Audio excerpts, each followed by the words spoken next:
County in southeastern Sorry, I was Pennsylvania, eating. southwestern Delaware County in southeastern Pennsylvania until 7:15 p.m.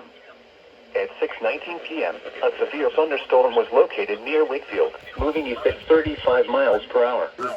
Hazard, 60 miles per hour wind gusts. Source, radar indicated. Impact, damage to roofs, siding, trees, and power lines is possible. Locations impacted include Wilmington, Newark, Westchester, Coatesville, Westtown, Downingtown, Ellesmere, Kennett Square, Newcastle, Oxford, Parkersburg, West Grove, Honeybrook, Elverson, Newport, Arden, Glenroy, Stanton, Cheney, and Glasgow. This includes the following highways: Pennsylvania Turnpike between mile markers 301 and 321.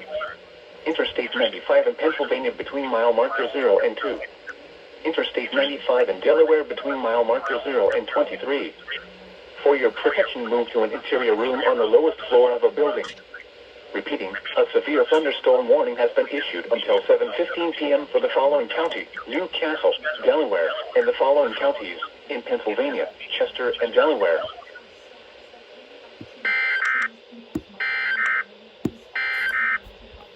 The following is a